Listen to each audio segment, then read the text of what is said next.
YouTube family, we are back again. We got my man Tings in the building. I had to bring him back. And because I saw him the other day. He was cooking. I think that his last video, he was cooking. He got the autopsy together. He diagnosed, he got the autopsy together for that Ken Carmen interview with Jason. Listen, this was I told you about Black Hoodie Ken Carmen. Black Hoodie Ken Carmen. I didn't know he was like, Hoodie Ken Carmen. He had you pulled the footage. I said, oh man, he's breaking it down word for word. FB Tings, before we even get to that, let me take this down. Make sure you out. Look, keep moving over there. This is listen, you over 40,000, my bruh. 40,000 Tings is in the building doing big things. Absolutely. So go ahead and salute, man. How you doing, my brother? I'm doing pretty good. I really appreciate it. Like I said last time, it's always a joy to hook up with someone like you, as respected as you are, amazing audience that always carries over and says great things about you, even on my comment section. Wouldn't have 40K without, seeing your videos, how you lay it down. So always just really just honored to be here. Hey man, you much too modest. You much too modest. you don't get 40K from watching nobody else lay it down. You got to actually be consistent. Got to put it grind in. And we appreciate your consistency. We appreciate. See, the thing about the people is, they understand if you're gonna be honest or not. You know what I'm saying? Yeah. The people see through a lot of that stuff. So we gotta say, first and foremost, you've been holding it down, but it's a lot of y'all been holding it down on it. The receipts is flying out here, my guy. Listen, right now, we've been talking about this Shedeur Sanders thing, and it's kind of crazy because they've got to put us in this situation where it's like, I think me and you was coming at it from a perspective of, hey, let's see what the young man can do. Let's give him the opportunity and see how, even when they talked about Deshaun Watson, I've been watching your content and it's like, nobody has said, no one has come over here and said Deshaun Watson is garbage. Shedeur is about to get handed anything. Everybody been just keeping it up, but it just seems like the pushback, now that we see it, is so crazy now that the pushback is already dipping back to last year. And it's saying, and it's the over-analyzation and the litigation and the referendum. And now it just seems like people is just trying to get you to say, oh, he was terrible last year and he shouldn't get a shot to prove it this year. Your thoughts? Absolutely. I think you said something there, the over-analyzation, and it's very specific, right? And I know we're going to go into a video that you talked about, we referenced about things that apparently some people are over-analyzing, but hey, it is what it is. We'll get to that. But it's so interesting that, to begin the year when there was this heavy pushback, hey, 5th rounder, XYZ, hey, the team showed you what he said. But now that same logic, whenever, okay, well, he was the last quarterback out there. Hey, Dylan Gabriel got healthy, and I don't remember Dylan Gabriel taking his spot back. I don't remember those things. So why we're insane to think that, hey, possibly a guy who ended the year starting, won a few games, showed some bright spots, why could he not, if given the right development, take some really good steps? Mm-hmm. Yeah, I just think, and I think it's very important. Let's start off by how we like to build things. We like to build things in factual nature. Don't take my word for it. I'm just a little old somebody on the internet, but this is what his coaches are saying. I mean, there's pieces here that we are excited about. I mean, it starts with Fannin, Judy, Shedeur and what he was able to show last year, Deshaun and what he's shown in his past, and Dylan and what he was able to show last year as well. The offensive line obviously is something that we're going to be looking to add to, and in addition to develop, the guys that we have here with Whippler, possibly Joel. I know that's certainly going to come up as well, but we're allowing him some time to kind of figure that out. But there's a lot of pieces here to be excited about. It kind of goes along with what I said about the quarterback room. I mean, you don't take a job unless you're excited about the pieces that you have. Again, as you can see, it's not like we are, they've said over and over and over again that there's some things to like. The problem is, Now, instead of taking their word for it and saying, okay, well, let's see what it's about and let's see what the competition, now it's like, no, we have to go back and prove that he didn't play well enough so that this is invalidated. Like the new guys don't count. I just, it's crazy. Yeah, it's weird because again, in this world of, you know, like you said, instant validation, right? Like it feels like in a thing that I don't know if you've been seeing it on the internet. I'm sure you have, but this anybody but Shedeur. I thought that was pretty funny. Like I thought that's a good little tag. Like dog, we're going on this carousel. I'm not sure if it's just to get, you know, just have a conversation about it, but every single quarterback can't be a Browns representative and think that you can't develop a guy in-house and think that you're going to have, like, there's just 1,000 different things that y'all are going to throw out at the same time, making it seem like it's unrealistic when the coaches are saying, hey, we want to develop it. When the coaches are saying there's positivity, when the coaches are saying there is something there, like elite playoff teams aren't built in one off season, right? Elite quarterbacks aren't built in one off season. Where is the patience to see those sparks and say, well, what if we really stand behind him and get the full development out of him? Unless there's another Daniel Jones. I mean, only for 7 games. I get it. But there's still retread stories. There's Sam Darnold's. There's people that when you could put in a good offensive system, that you can see the way they thrive and you can see those positive steps. Yeah, listen, I think this is you just queued me up for this. And, this is producer me.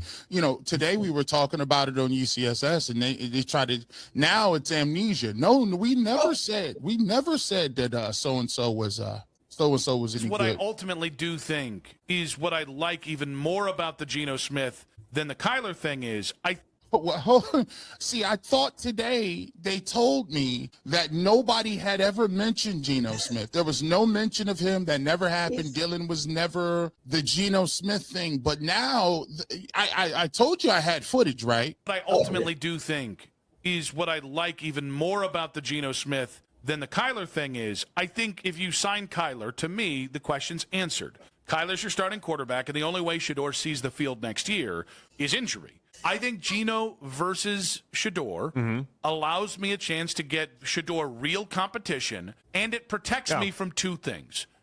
Real competition? The Geno Smith that we saw him get smoked? Real competition teams? Now here, before we get on my guy Geno, I will give him a little bit of respect. His offensive coordinator was apparently just making up street plays. All right, we did hear that his offensive coordinator was just making up plays in the huddle. So I'm gonna give him that little bit of respect. We respect Geno, but we are talking about the man who either he led in interceptions or was top in interceptions. Like I don't every single name. It's all the names. What other names you like over here?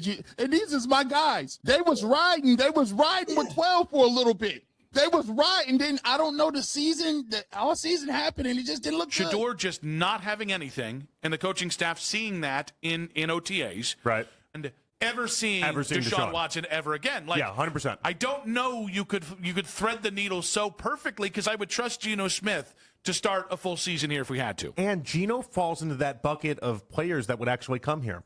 Because I don't think he's going to have interest from the other guys. Like the Vikings have no interest in him. The Jets Colts aren't going to bring him back. Jets aren't going to do that. Yeah, actually, Jets did bring him back. Yeah, nice. So here we go.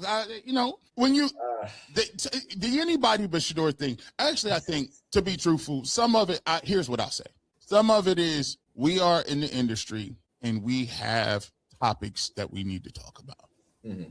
We have producers and we have people who, hey, your job is to come up with thought-provoking content and to move the needle a little bit. And if it's free agent season, there are going to be quarterbacks that they talk about, right? Yeah. But some of it has delved into the anybody but Shedeur realm quite a few times. Yeah. And I really want to, okay, so in the world where that same media presents Shedeur and people who, might be positive for Shedeur, they try to paint those people as click hunters and all this other stuff.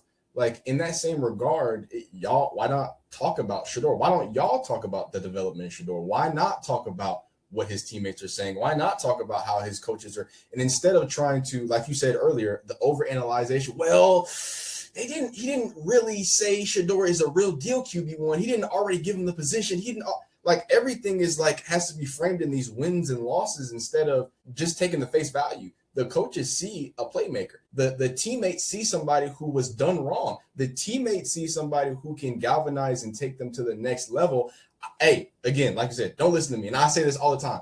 Please don't listen to Tings. Tings don't know nothing about nothing. But I listen when the people who actually do this say that. None of them have given up on Shedeur yet. So why should I think that not investing and not at least giving some time into what that's going to be wouldn't be productive? You know what I mean? Yeah, and the thing, because here's the thing, we are in a hyper era where now it's like, because you on one side of the spectrum or you on the other.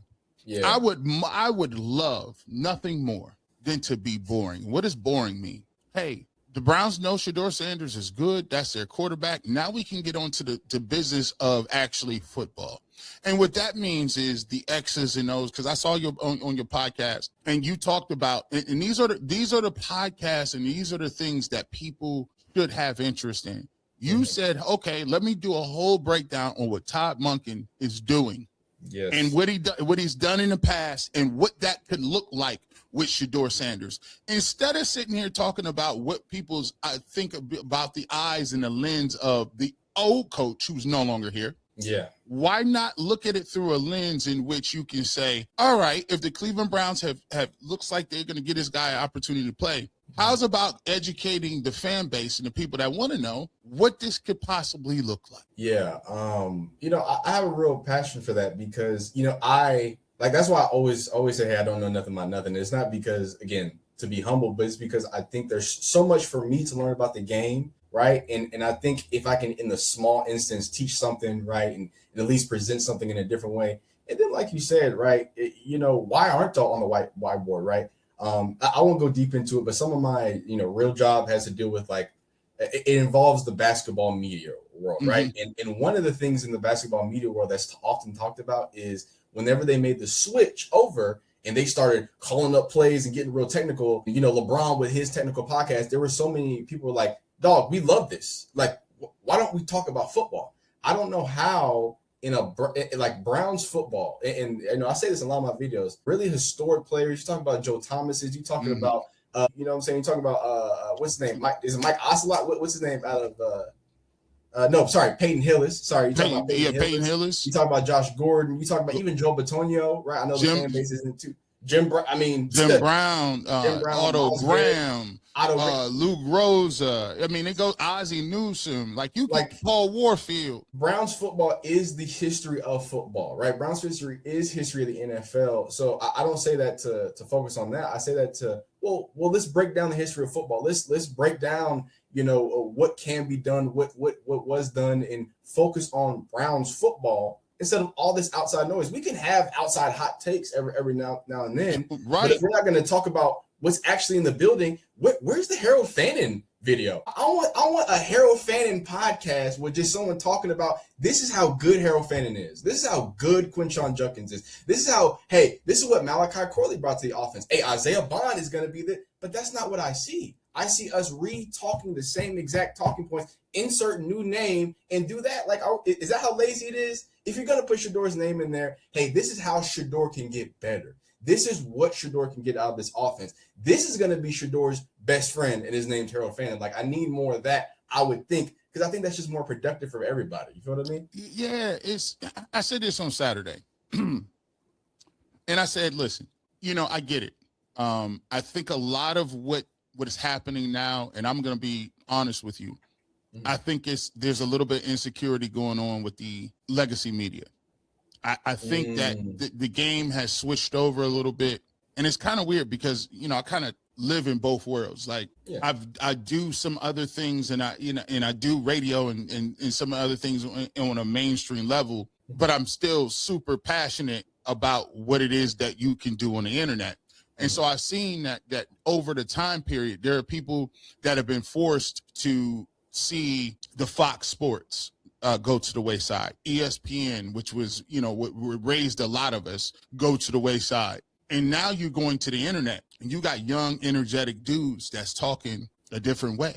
You got guys that's bringing it a different way. And now, people don't understand, you can write all you want, but these young generation is looking for that audio visual. Now, what happens if you've been in the game 25 years and you write, or you've been in the game 30 years and you're forced to switch over? Ain't no newspapers now. You're forced to switch over to this medium and live in a place where the rules is different.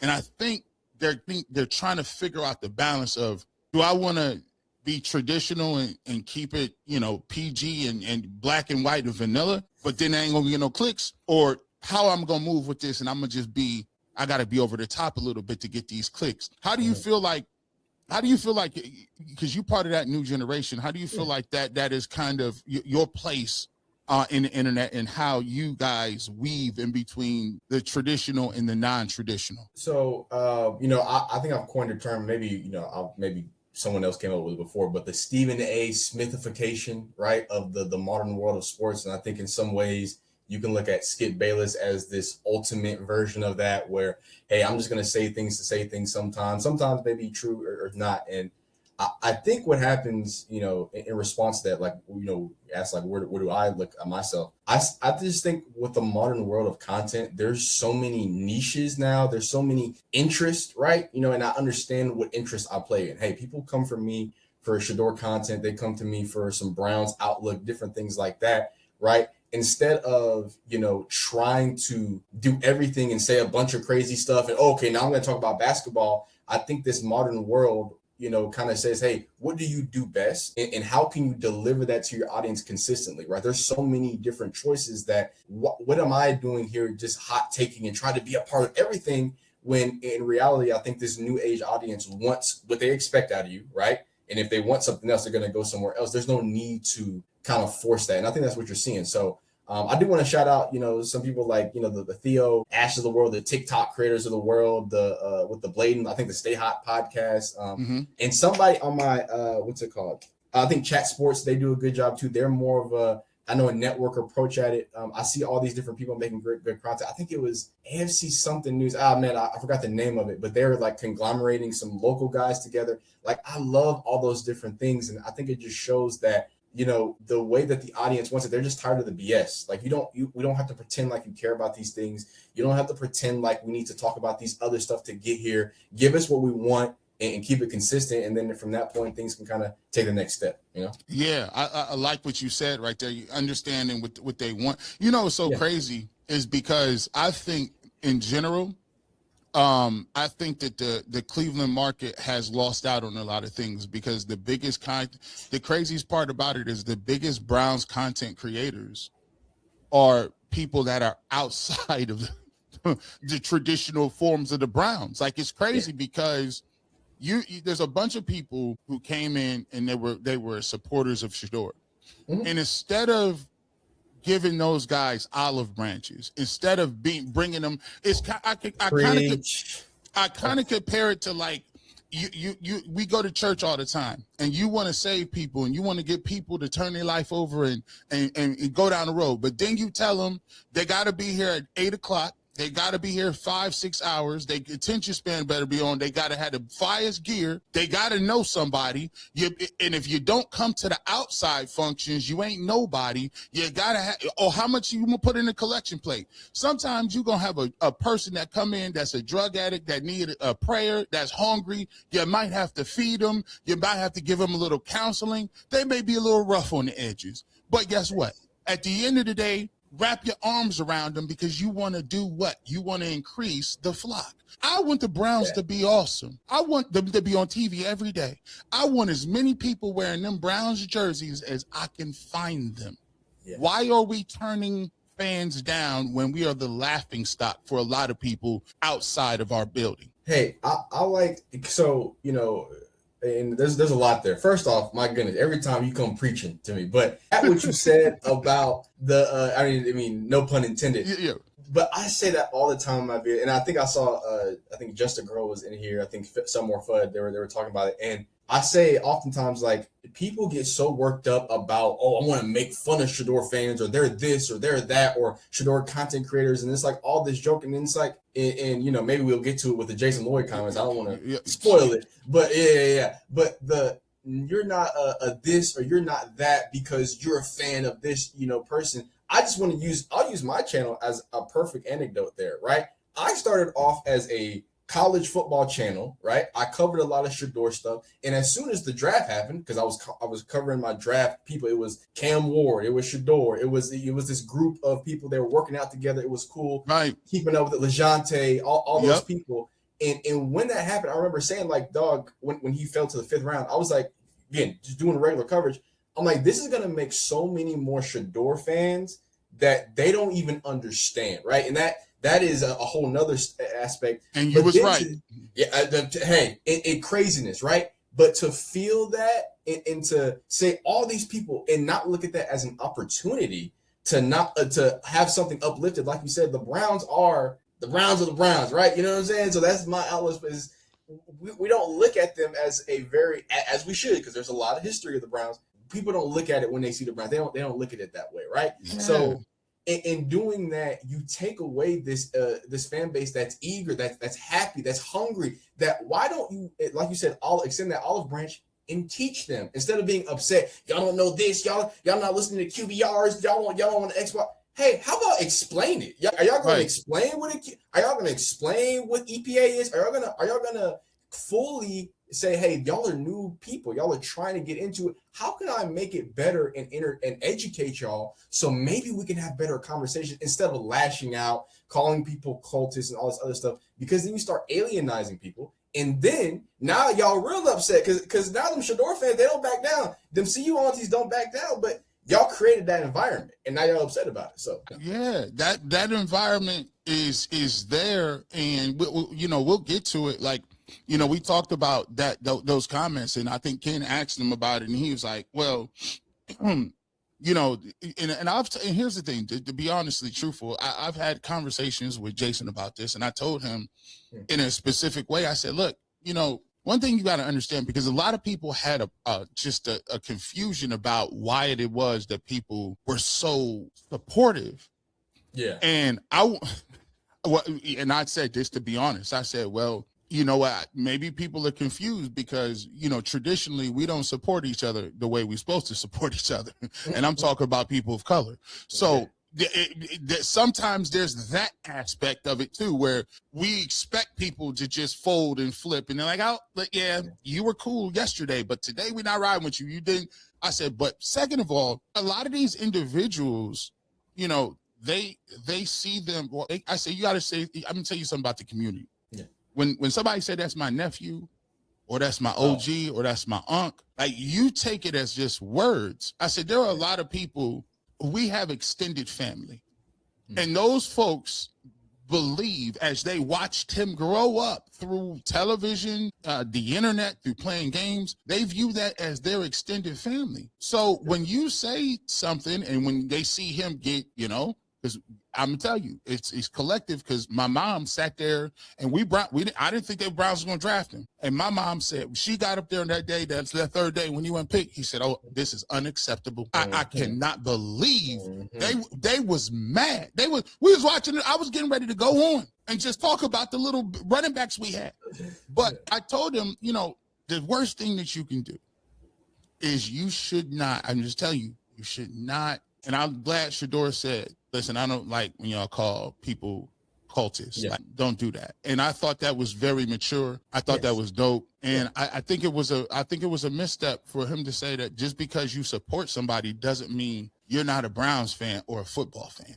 I don't see that. Yeah, and I'm so happy you brought like so many of those things and took that step, because again, I'm a Shedeur fan. I'm a Deion Sanders fan, right? Like, I think I've said this for a long time, and I'm sure your mother is a Deion Sanders fan that saw that. Like, this is in I really should say both sides. I know I said, hey, y'all should extend the olive branch so maybe you can teach them about this football stuff. Well, I think they should also open their ears to why they have that support. And that answer, just like you said, is perfect. It's like, it's not just a football player.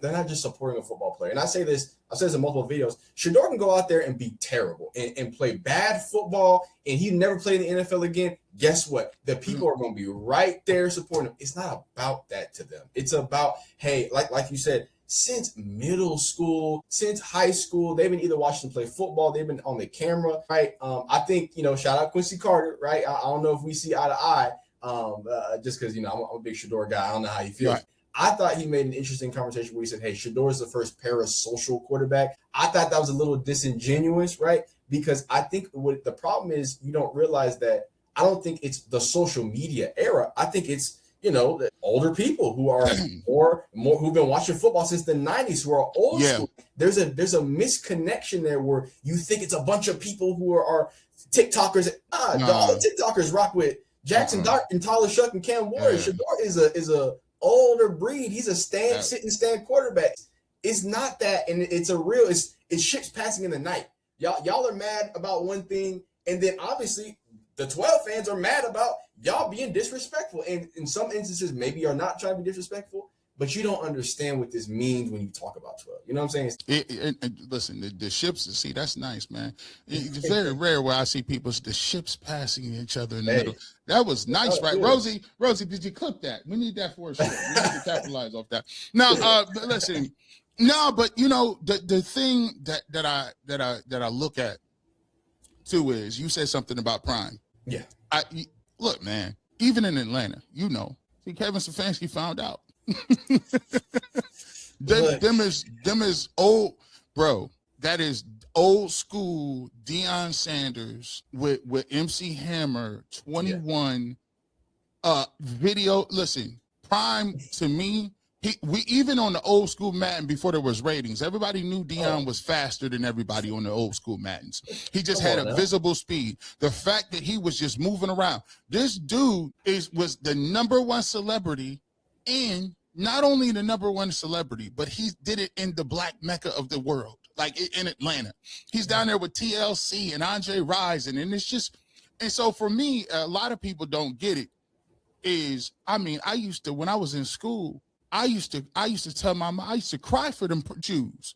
I used to be upset when I couldn't get them Deons, bro. Like, and I never got a pair. Damn. Man, I the first thing happened when I got married, I told my wife, there's a couple of things that I need you to sign up for. Listen, I got some scars. It don't have nothing to do with women. It has to do with gym shoes. If you want to be with me, we're going to have to get every re-release possible because I am scarred as a youth. And them shoes, just the shoes, the jewelry, the flash, but then on top of that, he turned into a family dude. Yes. He's about family's values. He's about raising his kids. He went through a whole situation with Shiloh, and that could have got ugly. The court stuff, and to do what he did, I mean, it was just, so people got respect for the family. So the same way, can you imagine in the black community when if you was talking about Peyton Manning and Eli Manning like that? Yeah. That's the thing. All the Omaha people would be coming out the woodwork talking about, like, you would defend everything. I couldn't even, if a brother was going crazy on pass, I'd say, hey, listen, I know it's Ohio. We by Kentucky. It ain't Tennessee, but that's Peyton Manning, though. That's Peyton. You can't. He's a little different. He's different. Like, you know what I'm saying? Yeah. So you can kind of see why it is we are. Speaking of, I got to play this. You said this earlier. It's funny because if you watch, we're going to play these in succession. I believe you're a guy and you understand I like the way you put it together. You know what I'm saying? You just don't tell them I like the way you put it together. Appreciate and that. If you listen to what the players are saying and how they put it together, they'd have been already done told you. They'd have been already done told you exactly what they're thinking about. Make sure you go check out FB Tings. Make sure you subscribe to the site. This is a clip courtesy of him. Titus Howard, former Houston. Let me bring that back. New Browns offensive lineman Titus Howard, former Houston Texan, talked to the media today, quick little Zoom call, and he immediately was speaking about Shedeur Sanders and Deshaun Watson, but more specifically had this to say about the guy 12. Let's hear about it. I met Shedeur when I came in last week. He's a great kid, and he has a lot of confidence. I like that. I like that in a quarterback. He definitely has the pedigree. He has all the talent in the world. I'm a big fan. He actually went to Jackson State, which was in the same division as Alabama State, where I went to college. So I've been following him ever since he was there. And I know that he, have all the tools to, be a really good quarterback in this league. He's shown that he can be a great leader also. So I'm excited to work with him. I'm excited to, get to know him a little bit more. I'm looking forward to, blocking for him. I know Shedeur can be a great player in this league. Hey, you love to see that. You love to hear that. Now, obviously, new offensive lineman, new teammate. You're gonna say positive things, but again, you know how I feel. It's not just what you say; it's the specific things of what they say. Now, I love, and it's not about the specific things. I loved your facial expressions during that time period too. It's like, yeah, what else you say? Mm-hmm. Hey, What else? What else? My lady says I speak a lot with my face, but no, I really, kind of going back to what you said. Hey, where's the videos of, hey, everybody had doubts about Shedeur, but the first thing Titus Howard says is a leader, right? Where are these other videos? And then to even double down on why I was so confident in making those videos and putting that message out and, kind of amplifying what he's saying, it's like, well, this isn't the first time it's been said, right? I think I said this last time I think I was here, but the whole Cat Williams joke, right? If they say something about you one time, they say something about you 1,000 times, it's probably right? And I use that in the positive aspect. I hear people say, hey, playmaker, leader, calm, doesn't change. Playmaker, leader, hard worker, playmaker, leader. Hey, if I keep hearing that, why haven't we, why isn't that the question of the day? Why doesn't 92.3 have that on across their lower third talking about, is Shedeur Sanders really as great of a leader? Because that's what they're saying. It refute the statements, point it out, because it's, we hear so many times how important the locker room is and how a locker room responds to certain things and what that does. But when it comes to Shedeur, it's like, well, it's just because he's popular.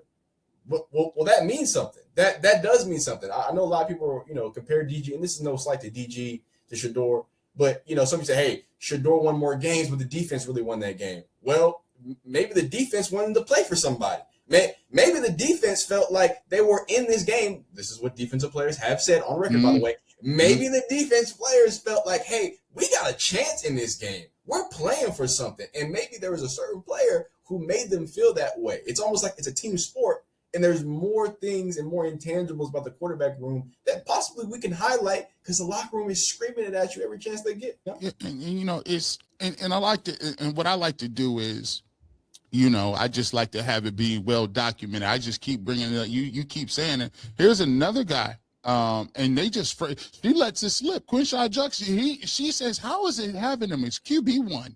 How is it having Shedeur as QB1? Man, it's fun. Shedeur is, he's a. Hold on, what you say now? Now you didn't came. You didn't came right on out. Now, young lady, what's her name? I don't know. This is the Arena Gridiron. Shout out to them and Underdog. Shout out to the Arena. Yeah, shout out to the Arena. Now, listen, she come right out and say, how is it having Shedeur as QB1? Now, he didn't say competing. I don't know. And he didn't refute her. He didn't say, hold on now. It is a 2-quarterback competition between him and Deshaun. He didn't say that. I'm just going to play it, though. How is it having Shedeur as QB1? Man, it's fun. Shedeur is, he's a great talent. Also, he's got a good personality. He's fun to be around. Me and him are very attentive to detail in practice. Nice. Also, we got personalities. Hold on. He said he attentive to details. You mean kind of like, I don't know if you cannot be attentive to details and not know the playbook or defenses or study or things like that. We'll get to that here in a second. I just threw it out there. Nobody, we're just talking. A lot of time outside of the building, so being with him is cool. What's he like in the locker room? Is he a leader? Yeah, I think, to be a quarterback one of any team, you have to have that locker room and have a voice. So I think a lot of the guys believe in him, and just having that relationship with each other, I think it means a lot too. A lot said. He said a lot there in those little quick statements. By the way, the funny thing about it is, I always throw this disclaimer out too. Bro, he still got to go prove it. Yeah, right? yeah. You see what I'm saying? Yeah. Like the noise as if you like him because he's famous. I try to tell people like this. Let me tell you something. Where I come from, everybody famous. It's people that I know in my own neighborhood, in my city, that ain't never did nothing. They ain't played no basketball. They dropped out at 11th grade. But if you, between the ages of 30 and 50, you know who they are. They are street famous. We got a lot of famous people. We kind of flashy. What do you mean? We're not going to be awestruck, right? It's not. We're not going to be like, oh my gosh, it's him. No, listen. This gets to. Let me get to this point too. What is your take on, because here's the thing that we've been getting into a lot. You know, time flies when you're having these conversations. Like FB Tings be here. I looked at the clock. I'm like, dang, we a quarter till already. We ain't even got no super chips. But listen, one of the things that I've always found fascinating is the Kevin Stefanski Chronicles. Because I thought you did a masterful job. I think Kevin Stefanski's time here with Shedeur Sanders was such a national story because of A, did he like him? B, did he not like him? What was going on? It was all that undertow. And then what I started to notice, because I pay attention to the algorithms and I watch them, I said, man, I started seeing Atlanta Falcons content pop up. I started seeing, I'm like, man, let me see. Then I see you over here. I said, oh, man, you did a very wise thing, my brother. That is called crossover content. You cross right on over from the Kevin Stefanski to the Falcons. And the way the Falcons joint went, I said, oh, now Kevin done brought the whole game plan together. Yeah. As you a person that's covered down there in the South, you know, located in the South. How has the Kevin Stefanski experiment gone in Atlanta? Okay, so I will, and I try to give Kevin Stefanski as much benefit of the doubt as possible, right? You know, okay, so again, I've been, how long? The last 14 years of my life, been in Atlanta, in the Georgia area, right? I'm not in Atlanta, don't want to dox myself. So been around Falcons fans. I remember being up in the 28-3 loss, right? Like I've sweated that out with my guys. Some of my best friends are Falcons fans, right? There's a few different reactions. But when it first started off, there was a lot of optimism, right? There was a lot of people, the Browns are bad, XYZ. But now that we finished up free agency, now that, he's signed, basically the staff, which is besides the defensive staff, which is the Brown staff 2.0, you're trying to bring in as many Browns players. You try to bring in a carbon copy of Dylan Gabriel, just a little taller, right? A little more experience into it to come replace the guy. It's a lot of very sad, we don't know what's going on. We're confused and we're concerned about it. And you got to remember, like I said, I laid all that out to say that I think it's interesting that Kevin Stefanski goes from the Browns to the Falcons. You're going into another team that has a reputation of failing historically and messing things up, being dysfunctional. Like that is one of the hallmarks of the Falcons. So I think that's interesting to see how he goes with that. So all the optimism is about gone. Ever since Tua has now been basically put in the same regards as Michael Penix and seemingly looking like he's going to play some football games, I don't think there's a lot of optimism right now in Atlanta. I'll say that. Listen, it was crazy because my dad called me. And he called me because he was obviously he looking at all your content. He like, yes, listen. Hey, man, he called me. Hey, man, Garrett. Man, that man Stefanski don't learn, man. Still getting these left-handed quarterbacks. I said, listen, Dad. I said, man, I don't know why. I don't know why. He ran back the whole staff. Now, look, here's what I'm going to tell you about this. Let me tell you this. Mm-hmm. I've already came out on UCSS and said this. Under no circumstances, I don't care if the Browns win 5 games next year. One of them 5? Nah, actually, I lied. We got to win way more than that. But you get the point. One of the games that we got to have is we got to have the Falcons game. Yeah. Under no circumstances can Kevin Stefanski come in here with Drake London and Bijan Robinson and look like Tua is even remotely good and run no type of score up on us. Under no circumstances. We cannot have that, Tings. We can't. Yeah. Here's what I'll say. I think that is, this is crazy. I do want to be honest. I do, because again, I've been, a part of this. I'm a fan of Bijan. I'm a Texas fan. So, love Bijan. Drake London is a freak of nature, all these different things. Who knows who's going to be playing quarterback at that point? I don't know. I've heard some rumblings of Dylan Gabriel going over there. But maybe that's just whispers in the wind. I don't know nothing about nothing, right? So, but what I will say is, yes, that game needs to be circled by everybody. I think that's one of those games where, first year head coaches get a little bit of leeway. So no matter how the teams look, both of them, like you said, 2 wins, 3 wins. I know you don't want to see that, but hypothetically, if they only have 2 wins and the only one other win, the third win is Kevin Stefanski, it's validating. I gotta be honest with you, y'all win, because there's no way that you sit here and say, hey, I have my offensive staff, I have basically upgrades across every position, right? You have a better O-line, you got a freak offensive line, you got one of the best running backs in the league. If you find a way to lose, now Browns defense ain't no slouches now. But if you they got ball players though. Yeah. But if you find a way to lose to the Browns, that is way more painful than being let go by the Browns. I do have to say, that is a whole nother level of disrespect and kind of you got to feel good if you're the Haslam family if that happens, right? No, what you got to feel is you got to feel good if you're the Prime family. If Prime is there in the box, which he will be before the game, and Shedeur Sanders. Listen, I don't care if he got to come out like Darth Vader. You better, if he got to wear the all black, they like, listen, Shedeur, you know our jerseys are brown. Now I'm wearing all black. I'm here for a funeral day. Don't worry about it. He has to cook. Like, it's one of them things. It's funny because the referendum it looks like who was right. Yeah. What the Browns made a bet. Kevin Stefanski made a bet.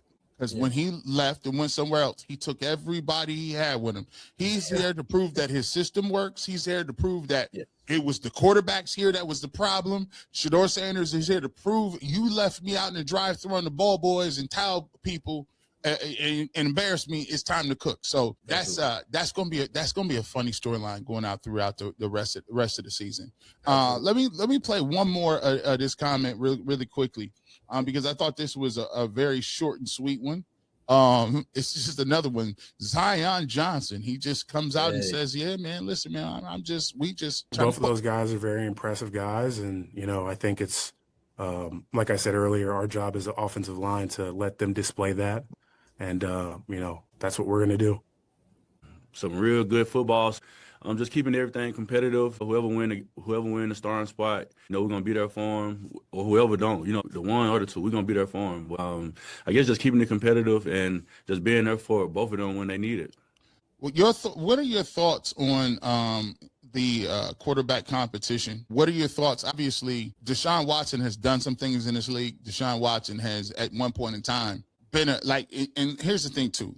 Here's what we can't do. Let's not act like Deshaun Watson ain't put up some crazy numbers in his lifetime. Like, you know what I'm saying? Like, it's a joke. It's funny. I'm glad that we do have Shedeur Sanders because it's something to look forward to.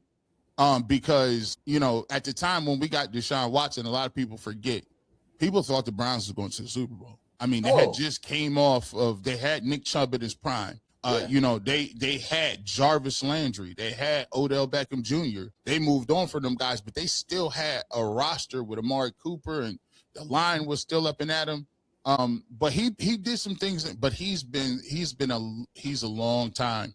That's 2020. And it had a lot of injuries. What do you expect to see from Deshaun Watson, and what do you expect to see in the quarterback competition? Yeah, I really appreciate what you said there because I feel like not a lot of people are approaching it from that standpoint. And again, as a Texans fan, and you know what, I'll put it an extra layer. I don't want to dox myself too much, but I'll say that I am in close. Like I could drive to Gainesville High School, which is Deshaun Watson's high school. That is a high school that my high school played some years. Sometimes we're out of their conference, right? Conference means like coming up in high school, like Gainesville in almost the stories of Deshaun. He was a legend in the northern Georgia region, right? Like a legitimate legend that was told about this game against their rivalries, X, Y, Z. Like it was stuff that like we were told about the older football players like that got to witness these things. So coming from me and obviously what he did with the Texans, historic rookie year, all pro level. Some people would say MVP level.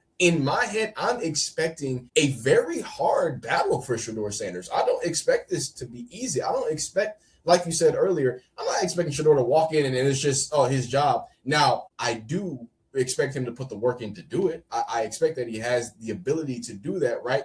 And I think that the freshness of his body, right, I hate to say this, is going to be able to beat out and outlast, I think, Deshaun Watson's body. Don't quote me here, but I'm afraid that if he's going to make it through camp, like I'm legitimately, I think that it's either that it's an extremely, extremely tight battle, or we get to camp and maybe his body isn't as up to par as he wants to. Now, I'm hoping that's not what's going to happen, but it's one or the other. But it's not going to be some like run over knockout thing. The only thing that's going to, I think stop this from being competitive is if Shedeur just takes insane leaps, which I think he can, or if injuries happen and Shedeur just kind of the runway opens up for him. But I think it's going to be a lot more of a competition than people are giving it. You know what I mean?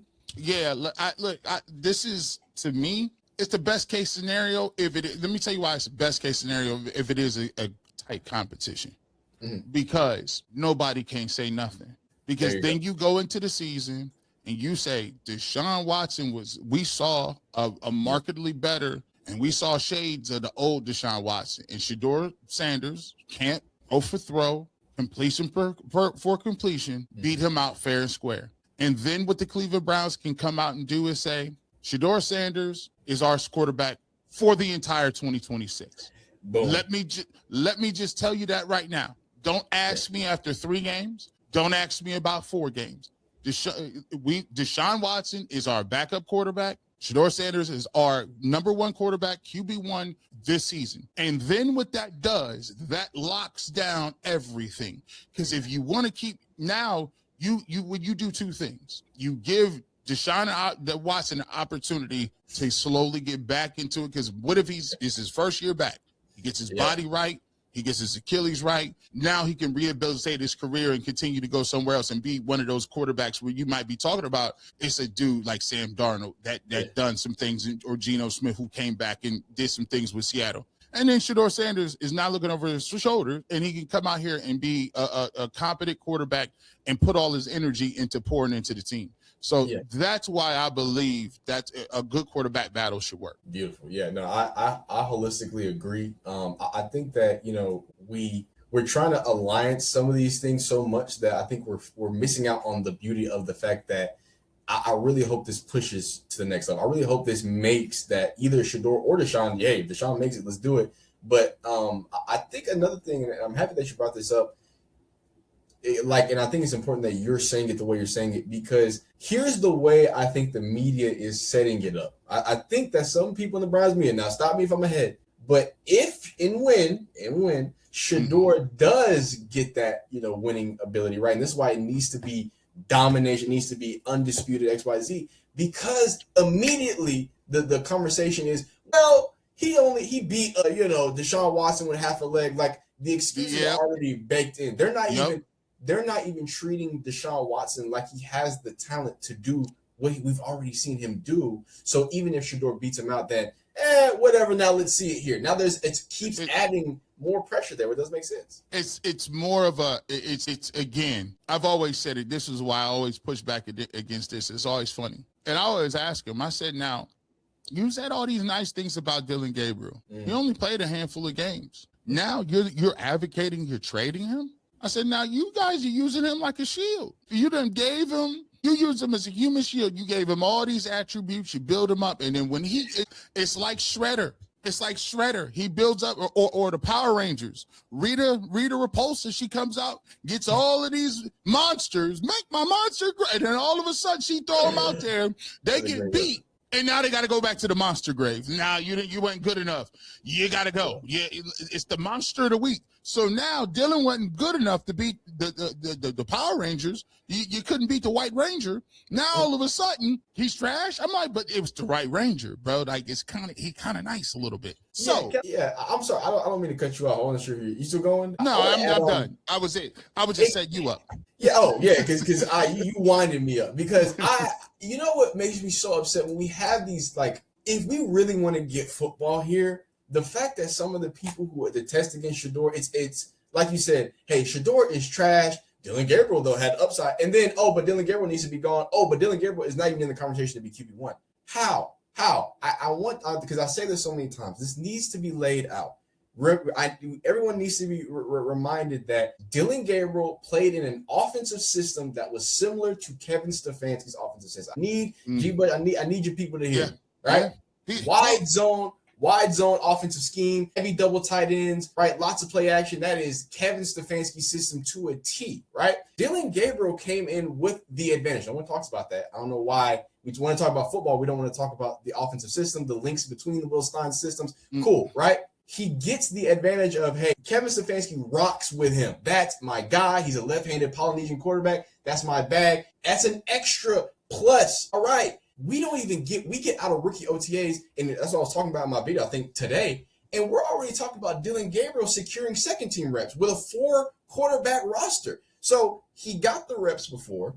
He had the familiarity. He had the go in the hot hand to be the guy in Cleveland. And then he gets there and it doesn't sputter out. But none of those contexts are counted against Dillon Gabriel. Why aren't we talking about, we're talking about Shedeur, and we don't need to get into the rep debate because I don't even want to go down that rep with them. They didn't turn that into a boogeyman argument. It's a deflecting tactic. Exactly. So I'm going to put that over here. Forget that. Well, if I could re-engineer it, what about all of Dillon Gabriel's advantages? What about all of Dillon Gabriel's ability? And what about, and someone tried to, Jason Lloyd or some people tried to make it seem like Shedeur coming in early was a bad thing for him. Well, you don't leave it out. Shedeur and Dillon Gabriel came in early to watch film, right? So they both watched film. He had the preference. He had the first team reps. He had every single advantage, and he still looked the way he looked. Couldn't produce explosive plays and have the locker room not very enthused. So I don't know if how we can get to that point, and you have all these other conclusions about Shedeur, right? But Dillon Gabriel in those few games, y'all gave up on him. He's no longer a supercomputer. And with all that being said, how do you blame Dillon Gabriel, right? And I hate to do that, but it seems like there's a common denominator here. Am I tripping, right? Or is the man who picked, groomed, picked the system, put him in place, did he not fail? Also, the quarterback that he handpicked, Joe Flacco looked bad, Dillon Gabriel looked bad, and now y'all want to hold it against us because Shedeur Sanders looks bad. I think something here, maybe, I don't know, a coach. I think there's something who calls plays that kind of when the tough gets going, he just turns the play calling over and he hands off. And you notice, I'm sorry, I'm so sorry. You notice he's not calling them plays in Atlanta. You notice that, we're not right? even gonna do that. They took that off they took it off the table. I haven't heard nobody talk about that. Hey, the Browns media, if it was me, I would be taking a victory lap on that. If you did, come on now. He's not even going to give it a go. 2 years back to back, he gave up his play calling duties. The first time he fired the offensive coordinator that he gave the duties to, so he's using them as a scapegoat, and then gets another job and doesn't even, we ain't even going to try to experiment anymore. What are we talking about? You cooking because, but here's the thing. I've always told you, well, listen, we said it last podcast. I mean, listen, when people say, let's just get real. When we talk about who the people in the building is, the people in the building no, that was Kevin Stefanski tell you that. Kevin was telling you that. That's all that was. That's out there. That's all. It's okay. Sometimes we got an affinity and we got relationships. That's part of the game. Yeah. But sometimes you got to understand that sometimes it don't do you. I told somebody like this the other day, and this is just a note for everybody. I said this on the stream, and I'm going to be clear about it. I'm going to let y'all know this firsthand. I knew from people in the building. See, there's two types of buildings, right? There's people that could be that was in power in the building, and then they left. But then there was another faction that still stayed. I knew almost 2 months. I knew the day when they tried to say Bailey Zappi was going to play. I knew the day that they would trade Joe Flacco. I knew about a month and a half prior that Kevin Stefanski was going to be relinquished. Now, here's the point to everybody involved. It does you no good for you to jump out there early. Because guess what? If you're wrong, you know what people are going to ask you? You was wrong, G. Bush. Who told you that? So now what you're going to have to say, who told you it? And now it does you no good. The only thing sources do for you is it gives you more confidence the next time they tell you something, because then you can go back and you can check their resume and say, you know what, they told me before. Now I know good and well what to believe and what not to. But by the way, here's the thing. Always understand where you're useful. When you're in the media, people will use you to get their agenda out. So always understand that just because that person told you something, if they feeding you well, that means they need you. There's going to be times where they don't need you. Case in point, I don't know who the heck the Browns is going to take. Who the Browns taking in this? I don't know. Go back and check when I said who the Browns going to have a head coach. See, there's there's no real incentive at this point to be leaking all that information. Now is it? Yeah. Because they got time and they got and they empowered. So this is a little side. I ain't dropping no. I'm just listen. Just a girl. I was just giving him because FB Tings gonna be getting that information. He gonna be getting it. He gonna be plugged in, and then see Big Bro just trying to give him how it worked when the game is like this. Because then I like you know, that. you see, I like that. I do want to say, you know, because you point that out about sources. I thought it was so funny. I did use you as an example. In, you know, some people might put you and Jason Lloyd in different categories. I don't. I think you're someone who should be respected. Just like if Jason Lloyd wants to be respected, I think you've done more than earn your respect. We remember that conversation. I don't know how many months ago it was, but you know, hey, I got sources that you said they want Shedeur to be that guy in the locker room, and then everybody, the Twitter firestorm. Well, who's your sources, G. Bush? Who's your sources? Who are you getting this from? Why can't you reveal your sources? And then when Jason Lloyd regurgitates the same thing that he said 3 months ago, the same thing that we have verified proof of multiple other people saying, again, I didn't say you're wrong, Jason Lloyd. I have other people who played NFL saying he does read defense. He can do this. He can XYZ. So then when people ask, hey, where's your sources? And now, well, you got to understand the media game. We can't give. Oh, okay. All right. I was just making sure. See, because you see how it worked. Because I never claimed to be no journalist. I just understand that. Listen, it's just the game. Because I understand that your some people's how would I say it? The way that they're being judged also know you're not going to be judged that way. Oh. So if I say something, I got to have it got to be concrete. So if I was to say like back then, like way back when Joe Flacco was playing and Dylan Gabriel was playing, and I kept being like, man, come on, bro. Yeah, Shedeur going to play this season. All he need to do is be ready when he get his opportunity. And people was like, how do you know? He's 4th on the depth chart. I said, well, people get traded sometimes. Now he's 3rd on the depth chart.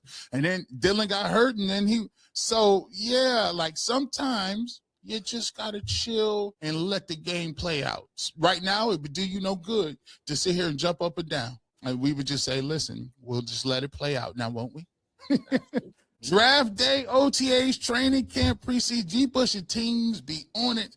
The war room will be lit this season. By the way, FB Tings hit me up the other day, say, G. Bush, I got this. What you got planned? What you got planned? So, and I got my calendar because my lady helps me. It's going to be March 31st, right? We're going to gather a few content creators. My plan is to have people like G. Bush who represent Cleveland, someone like me who has, different representation, and a few other creators, some heavy in football, some not so much, to create a very, very fun mock draft, right? So we're going to do it together. The goal is to be 4 teams. We're going to split up or not 4 people that get split up into the different teams of each mocking those things. And we're going to, do a full, raffle, to get to different teams. We're going to, everyone gets to select one team. I'm sure you're going to be the Browns, right?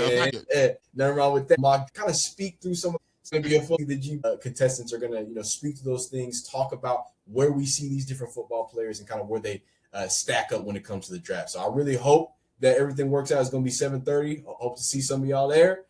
Very fun. My first big, plan of event. So I'm just really hoping that, it goes well. It's going to go well, man. So we need everybody to pull up. I told him, I said, it's nothing. Whatever you need, I'm always trying to support, man. I'm always supporting content and he doing his thing. And like I said before, hey, I like to see the young fellas doing it, man. You know what I'm saying? Sure. At that time period, I like to, I just now on my game. The fact that you already on your game, sky the limit, and whatever I can do to help to push you forward, I'm always there. So make sure we all gonna be there. We're gonna all pull up and check out and support. That's what I'm talking about. Again, plenty of flyers and stuff coming out. I'm gonna get everything ironed out, shoot it your way, and it will be a good time. All right, man. Last one. Let's see. Big RCS opinion. New Cleveland fanboy by proxy of Shedeur Sanders from Indy, G. Bush and Tings need a bi-weekly thing. We gonna have him. Here's the thing. Listen, I had him on. I said, listen, we got our Tuesdays. What the people want, the people get. by popular demand. So this ain't the last time you seen him. We got a lot to talk about, my guy. Yes, so we sir. appreciate you, man. As always, make sure you go on over there, FB Tings. Make sure you go ahead and subscribe to him on YouTube. And we appreciate you, my brother. We will talk to you coming up soon. Thank you so much. Y'all have a great one. All right, man. You never know what G. Bush might show up, radio, television, internet, but if you want the fresh cut on sports, you see me. I keep the Clippers. Have a good rest of your evening. As always, like I say, even though they be hating sometimes, it's always go Browns.